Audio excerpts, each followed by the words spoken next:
Welcome to Be Now for Tuesday, September 13th. My name is Don McLeod, and as usual, I'm joined by Fazal Khan. Hi, Don. Another week has passed by. I can't believe it. I know. September seems to be flying by. I'm like, holy moly. Yeah. Anyway, what's on the agenda today, Faz, that we're going to be talking about? Okay, so we have 4 items. First, we're going to talk about Algoma University, which is our lead story that you saw in our promo. Obviously, we got to talk about the situation with the police officer that was killed. Yep. Talk a little bit about that. And then there's a new satellite station in Gore, Meadows. You got some video you took of that. And then we'll go to the municipal elections again. All right, perfect. So let's kick it off. Algoma University smashes enrollment targets. What was their target originally and what did they hit? So in this term of council, I think it's 2018, council allocated a lot of money to Algoma with the promise of, I think, boosting student counts from around 280 to 1,000 students. And so that's a lot of money for 1,000 students. So the announcement was they hit 3,000 students a year earlier. So instead of 1,000, it's 3,000, and they did it a lot earlier. And so there was a delegation from, I didn't write down her name, from the CEO of or the president of Algoma.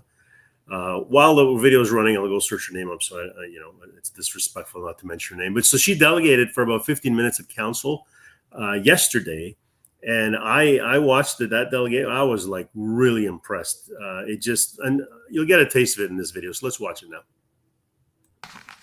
We are celebrating, and I wanted to get a couple of pictures up here for you so you could see what our first week was like. We are celebrating 3,000 students in Brampton's downtown, and it's been absolutely an amazing, amazing experience. I've actually felt so much emotion this last week. I'm excited to share with you. So if you remember my last presentation to council, it was in July 2019, and we talked about our promise to you of reaching 1,000 students with your investment of about $8 million. And here we are today. The background of this slide was just taken last week during orientation, where we packed the Rose Theatre, standing room only. The energy and excitement in that room was amazing. That day we had 300 extra students come to orientation who of course had not signed up. So the local restaurants came to the rescue. One of the restaurants shared with Craig that this was one of the largest transactions in their history that they'd ever accepted. They couldn't actually process our visa, which required about $4,000 in pizza. So we did 8 $500 increments on their machine, and I think they were absolutely shocked. This is what 3,000 students does to the downtown. Next week, the theatre will host Flow Fest, an international drum fest, on Saturday, September 17th. All 3 of our campuses are coming to Brampton. We will have, I'm told, close to 500 students filling, again, the Globe, or the theatre. The students will be attending a Blue Jays game following that, and will be utilizing the hotels in the Brampton area. I also learned today that we purchased 400 YMCA student memberships as part of our commitment to health and wellness. These are just some of the highlights. This is an exciting time, both for us, for the downtown, and for the students. Next slide, please. Oh, I want to just point out one slide here as well. In the middle section, we had a special guest that came up to Brampton from Sault Ste. Marie. And what you don't probably know is this gentleman is a spiritual and cultural advisor to the university, and he was doing a Thunderbird teaching. And he is the great-great-great-great-grandson of one of the chiefs of Batchewana First Nation, hereditary chief. He is also one that followed Chief Shingwak, and they are the ones that brought the warriors up the water system to fight in the War of 1812. His grandfather actually passed away in this area. So for him to come back and do the teaching about the Thunderbird to our students was a pretty special moment for us this week. When we see Chinguacousy Park, Chinguacousy Township, Chinguacousy Ski Hill, that's Chief Shingwak. That's his grandfather who gave Chief Shingwak the land when his people were displaced because the war was being fought in that part of the province. So lots of special connections we share north and south. The fact that our students are coming here to Brampton from Sault Ste. Marie and Timmins next week is also a pretty special moment for us. Oh, that's pretty good. Yeah, and so she went on like that for probably a good 10 to 15 minutes, and it was engaging. I was just blown away. Obviously, she has great news. And her name, as Raquel points out here, is Azima Vesna. She is the vice chancellor. And I just want to show the slide she was referring to. I kind of zoomed it up here. Let me take off the banner. So that's the photograph she was referring to with the spiritual advisor from the Batchewana First Nations. Well, that's pretty good for Algoma. I mean, 3,000 students, as far as I know, they were mostly a business school. What are they into now, Faz? Yeah, so the list of programs they're offering now includes computer science. I think they're doing some master's program, and this is here in Brampton. And then they also said they're the National Training Center for Unity, which is the huge player in the 3D animation world. Animation kind of makes it seem smaller than it is, but just the whole world of 3D. They have an engine that's used in gaming engines. A number of the TV shows, like the sci-fi TV shows, are using their technology so that their studio, you don't have to create sets. You can have a visual set. So it's amazing technology, and they're the national training partner. So I got excited. I'm a technology guy. Aren't they doing something with pilots as well?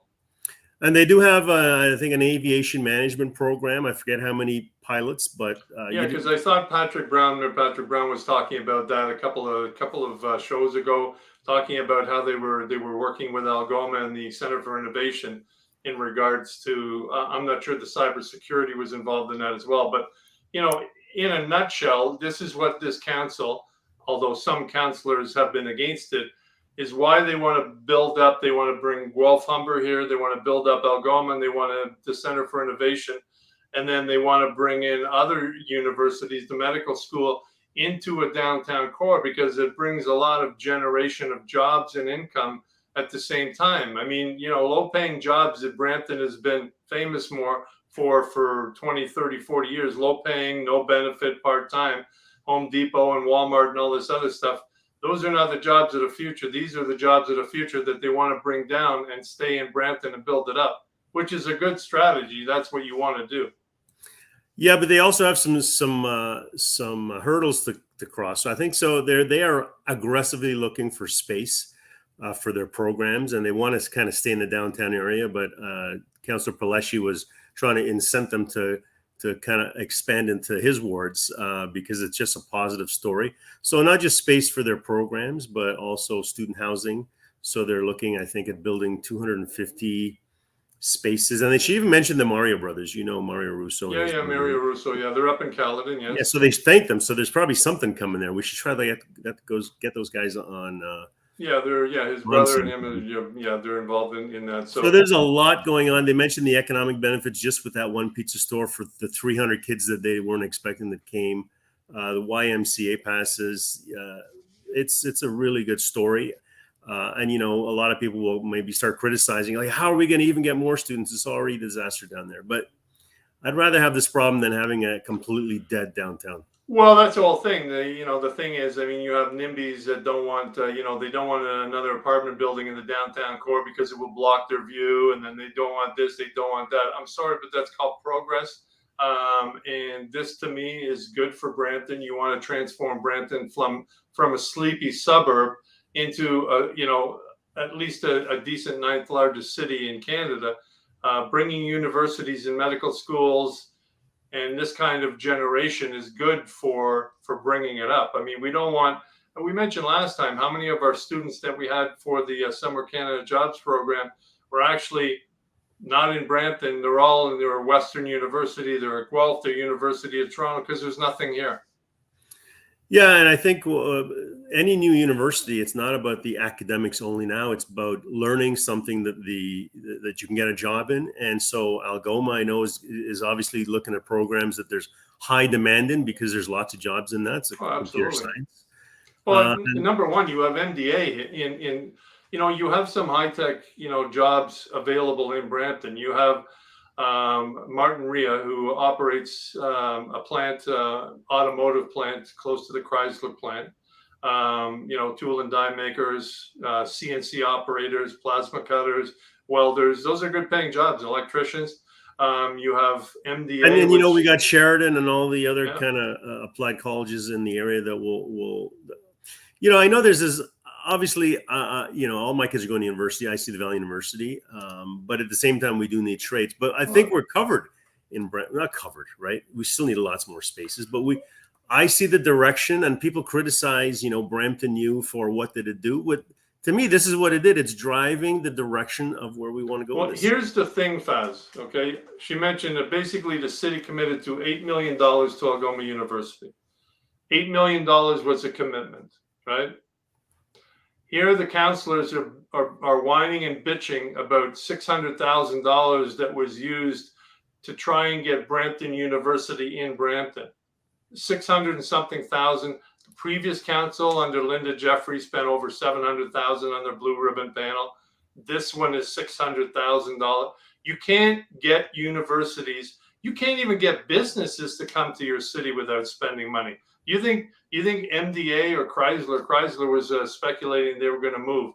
I'm sure there was some sort of special deal reached to make sure that those 3,000 jobs remained in Brampton, because there was all sorts of other cities that would love to have Chrysler, move to their city and bring those jobs along with them. Universities are just like jobs. And you know what? These things don't just these opportunities don't just drop from the sky, right? It's like you have to say you want it. You got to go out and get it. The assertion from on my Twitter this morning was, "Oh, even if the counselors weren't here, this would have happened anyways." I don't think so. It's like if you're a salesman, you don't get a count by just saying they're going to come to us. You have to go out to them and be a salesperson. What do you think the counselors are all doing? Basically, economic development is a sales. They have to be salespeople to sell their city and what it offers to businesses and universities and other ones that want to come to it. And salespeople are only as good as what you have as City Hall. But you need those salespeople to sell the city. It doesn't sell itself. Right. And as you're doing that, you got a handful of counselors causing all sorts of media attention on like in petty politics, right? Yeah. And that's what the focus is on. And that, it's counter to the work that economic development and all the other people in the city are trying to do. While you got counselors, for every 2 steps you make forward, they're taking 3.5 steps backwards. And that's the whole thing. It's like, if you're a business or anything, and you see the chaos at City Hall, it's like, okay, am I going to invest in this city or going to put a new thing here? Because they can't even agree between themselves on some stupid little thing. And then I'm trying to advocate for my business to set up or my school to set up or whatever. In a city like this has been going on in Brampton for a long, long time, and it's only because of divisive councillors, right? The last council had it, and under Susan Fennell they had it, and we know which councillors were causing it, and they were professional councillors that was their only job. They went from school trustee to councillor. Yeah, right? We'll talk about the municipal election shortly, but now I wanted to start the show off on a positive tone, and that was I have not heard good news like that in a while in Brampton. Now let's go to the sad news, which is the police officer. You want to update us on that? Yeah, Constable Hong. They're not releasing too much. They said basically it was a situation where he was ambushed. Other than that, I know just as much as you do in regards to that. It's a tough job, but you go to work, you don't expect to get killed on the job. I mean, it goes for all other professions as well, but it hurts for something like this. I'm sure that, you've seen all the tweets from the Toronto Police Board and Peel and Halton and so on and so forth. So, absolutely, it's a difficult time. He leaves behind a wife and 2 kids. Teenage kids, right? So your dad goes to work and then doesn't come back. That's got to be the worst. Who knows how those kids had left the relationship with their dad there, if they were angry, upset, didn't want to eat breakfast, whatever. And then the dad doesn't come back. To me, that's what I think a lot of us are feeling. It's that emotion. Yeah, everybody dies. The Queen died. But you don't expect it to happen to a young person like this, the way he died. Well, the thing is, too, it's like, we know Patrick Brown has been advocating, since the very beginning for tougher gun laws. I know the police chiefs as well. There's I saw something just released a couple of weeks ago in one of the papers saying that the majority of guns that are used in crimes, handguns used in crimes, 80% or 85% of them come across from the border. They're smuggled across. Everyone knows this. The police chiefs across Canada know it. The provincial, the federal government, the municipal government, they've all been advocating for the federal government to crack down, get tougher. The handgun ban is not going to do anything if they keep smuggling them across the border through the Indian reservations or across the border with trucks and so on and so forth. So I know Patrick Brown, when he got here, he was advocating for tougher jail sentences. That's something that, I think he's still advocating for. I think a lot of people want that.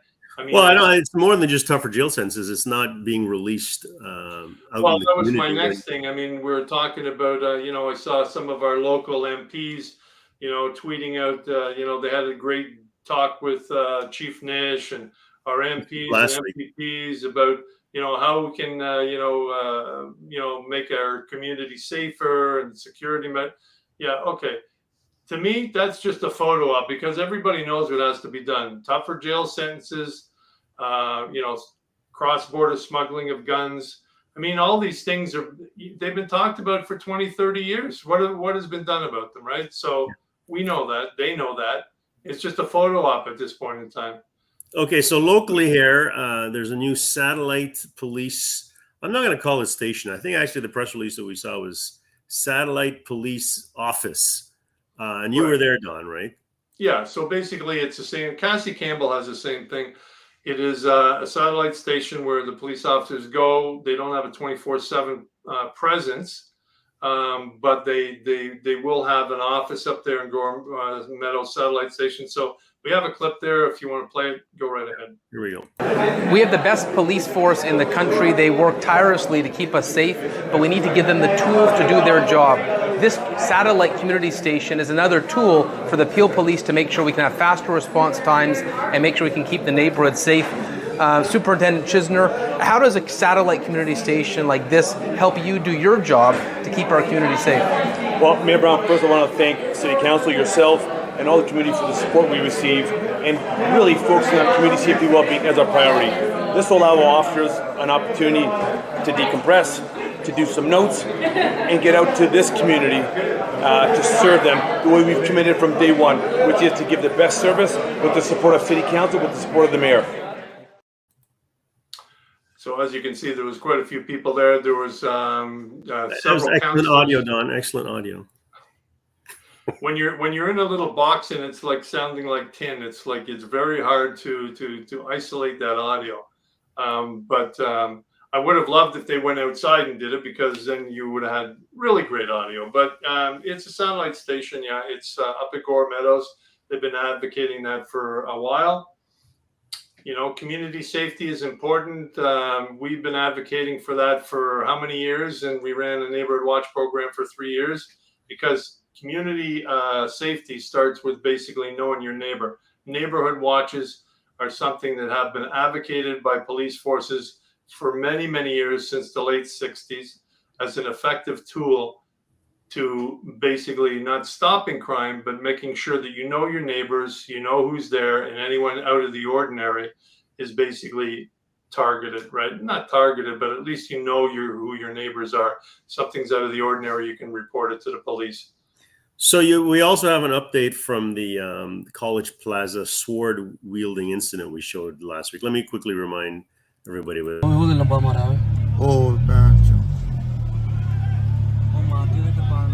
किधे मारी ओए ओए बांह वे ओए ओ पैंच बांह बढ़ती ओए ओदी बांह बढ़ती हुई है ओ पैंच चौके में सिट रहे ने ओदे देख के पीछे देख के ओ भाई ओ तो बहुत पै रही हैं चिट्टी कमीज वाले दे देख छड़ा भी नहीं रहे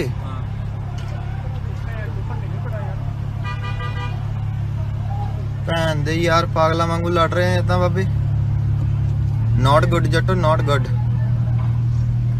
करता काम है चेक कर देता था इन्होंने वो चिट्टी शर्ट वाले दा तो चंगा हो गया I agree with him. Not good, not good. I didn't see the sword in that. Was there a sword? Well, there was a sword. There wasn't some maniac comes out of out of the screen and with a sword hacking away. It's probably a ceremonial sword, but anyway, apparently the Peel Regional Police did track down the sword-wielding nut bar, and I haven't seen much release in regards to where he was from or what the scenario is. Well, he was not a student at Sheridan. From what I understand, he was a long-haul truck driver. Uh-huh. So what? I think last week we were kind of blaming students. Well, we don't know what the whole thing is, because at this point in time, I haven't seen anything to say what the cause was and who it was and so on and so forth. Yeah, and you know how these things go. We probably won't, unless one of our media sources in Brampton tracks that down. But we know we don't have too many of those. Well, speculation is not something. I mean, it happened across from Sheridan College. Yes, who was involved? First thing comes to mind is students from Sheridan College, because it's not the first time it's happened. But other people have mentioned that there are some community colleges around that area that also take in foreign students. So again, when we get the information, I'm sure Peel Regional Police will release it in due time. So and there were a lot of people in that incident, not just the one guy. Yeah, I know. It was like I don't know what the problem was, but guys, chill, right? I mean, Well, I also the police were updating council yesterday about this incident while that active shooting incident was happening in Mississauga. So, and I think the mayor at the meeting was getting live updates. I think by the end of the delegation, they had the active shooting thing was over. Anyways, so the police were there updating. And one of the things I noted was some of the solutions to this problem is CPTED, crime prevention through environmental design. So they want to change. Well, why do people even have access to that open parking lot area at that time of day, right? So they're looking at maybe blocking that off. And other places are doing this. I think Square One does it. But they also mentioned there's nothing to do. There's nothing to do at that time of night. And so people congregate with their cars and stuff. Playing classical music over the like a speaker system at the top there. A few, so changing the environment. So, but when you do that, it doesn't solve the problem. It doesn't solve the problem. It moves it to some other place. That's the problem, right? So you're not fixing the problem. It's just, and going back to the students in Sheridan College and everything else. I mean, housing is a big part of it. I mean, if you're a student and you got nothing to do, or if you're in the basement apartment with 20 other people, you don't want to be there, especially in the summer, right? You want to be out. So you're going to go out, you're going to congregate. And then when young people congregate, especially males, there's going to be problems, right? How come we never see like a snowball fight brawl happen in the winter there? Yeah, because it's cold. Okay, let's go on to our final topic, Don, the municipal election. Any update, any insights? What do you see? I see, I've been following Gil Pelanosa out of Toronto, and it's interesting. He is gaining traction from what I can see. At the very beginning, you said, no, he's a nobody. I'm like, no, don't consider this guy a lightweight. He could change a lot of things going forward in Toronto. And I see more and more people, going over and, this guy sounds like he could do something, right? When you get other people, David Crombie, wanting to meet with him, talking to him, interviews, there's no other candidate in Toronto that's running that type of campaign. And even John Tory, you don't see nothing of John Tory. He's just sitting there thinking he's going to get a shoe in. I don't disagree that he has a good sound and platform. He knows what he's talking about. But we all know platforms don't win elections. Name recognition, door knocking, all the behind-the-scenes stuff that you don't see. The platform is for people to reference when I like you. Let me go look at your platform. But he's out there in the community. John Tory is not. He's out there in the community going through different wards, and he's I just think in Toronto, it's hard enough in Brampton if you don't have name recognition. Yeah. Toronto is how many times larger than Brampton? Like I'm impressed of people who try to run in Toronto as mayor, because it's an uphill battle. To me, you just have to wait till the mayor decides not to run to have a chance, right? Yeah, but I mean, I think he's going to surprise a lot of people with the amount of votes he gets. Like last time it was Jennifer Keys-Mattis running against John Tory. She got some votes. As long as you raise your profile up to the next level with this election and stay with it, you never know. By the next election, he may be in very good contention, because that raises your profile. That's Yeah, I don't disagree with that. So, he's got to have a long game, just like all the even local candidates. You got to have a long game. If you're going up against an incumbent now, you got to assume you're going to lose, but run as if you're going to win. But then when you do lose, like, stick around.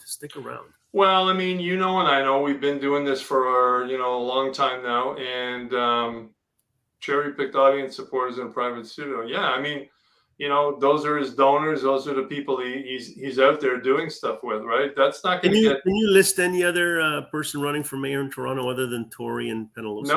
No, I can't. That's the problem, right? Yeah, and that's what I'm saying. It's like, you know what?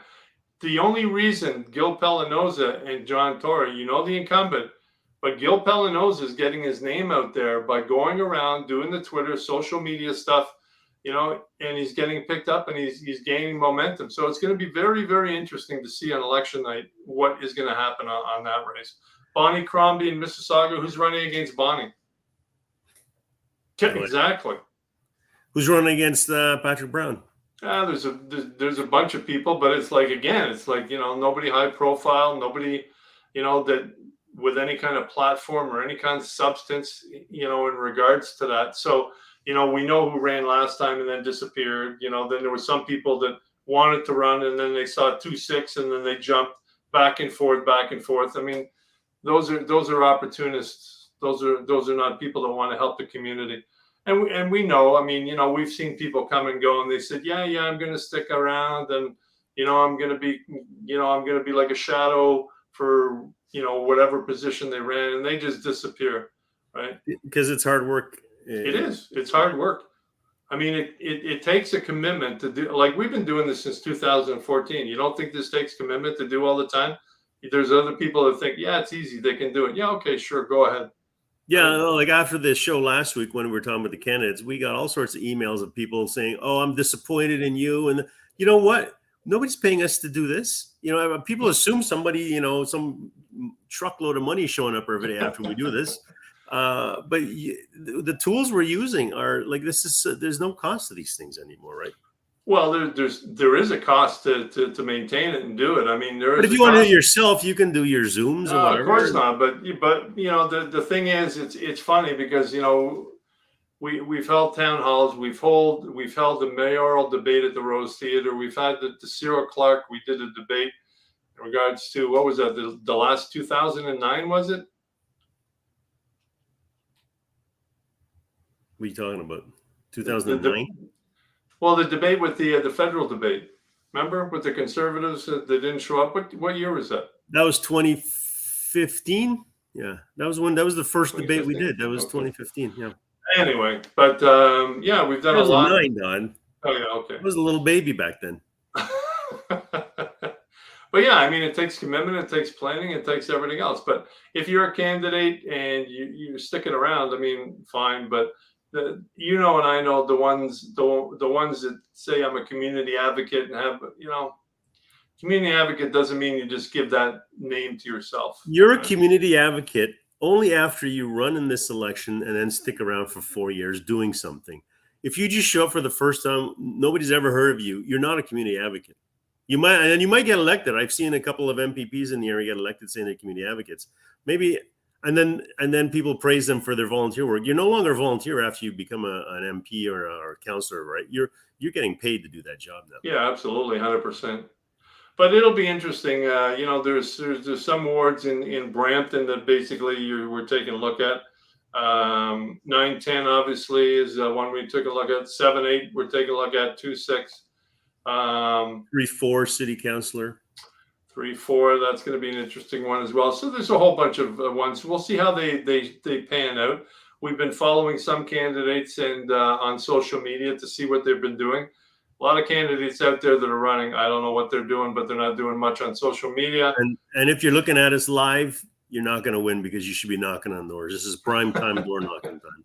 Absolutely, 100%. So, for us, I mean, we do this every week because we love doing it, but at the same time, yeah, you need to door knock. I told one candidate, he came up to me at the Gore Meadows and, he said he watched the show last week and he said, "Oh, you didn't know who I was." And I said, "No, I don't." He said, "Well, now you do." And I said, "Okay."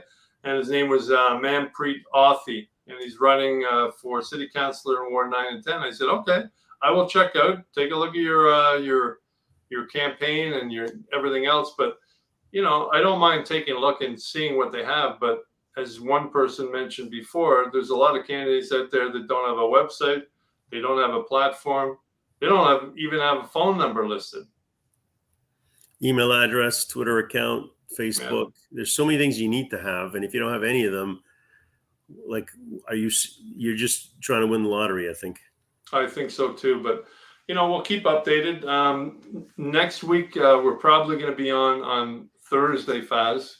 Oh, that's news to me, Don. Yeah, I know. I'm just telling you right now and telling everybody else. It'll probably be Thursday because Tuesday, Wednesday will not be available. You going to Vegas? No. Where are you going? Tell us. We want to know. The viewers demand to know. Yeah, I'm going over I'm flying to the North Pole and back. No. No, I got some stuff I got to get done, so I won't be available. But yes, we will probably be doing it on a Thursday next week, and by then I'm sure we'll have all sorts of interesting topics. But in the meantime, Don, yes. I should do it by myself next week. Oh, you could if you wanted to. Did you never think about that as an option? You could. Okay. If you wanted to do the show yourself, you could do it yourself. If anybody wants me to do it, my own show. Unless you pick another host, somebody's available, right? Or a guest host. A guest host. Maybe Karen. Guest host. Get Karen. Karen, you want to be my guest host? Maybe Karen wants to be a guest host with you next Tuesday. If you want, you can do it with Karen. I have no problem with that. I'm waiting for her answer. We're not ending the show until I hear from her, yes or no. Right, Tuesday Karen, at 6:30 next week. I'm waiting, Karen. You can talk about the school year. You know, there's a small chance I might have to go to the airport to pick up my wife because I don't know when she's got a trip, but I'm 100% sure I could do it. No, 99% sure. Waiting, Karen's not answering. All right. Well, we can't wait forever. Oh, there you go. You got it for next Tuesday. I would much rather a yes, not sure. Okay, Karen, we're on Tuesday. Right, start thinking of topics. You're going to link up with Karen Dancy next Tuesday, and then you can talk about what's going on, and I'll be able to check it out later to see what you guys did. How about that? Sure. All right. Sure is good. All right, everybody. All right. Thanks for watching, and we'll see you next Tuesday with Fazal Khan and Karen Dancy.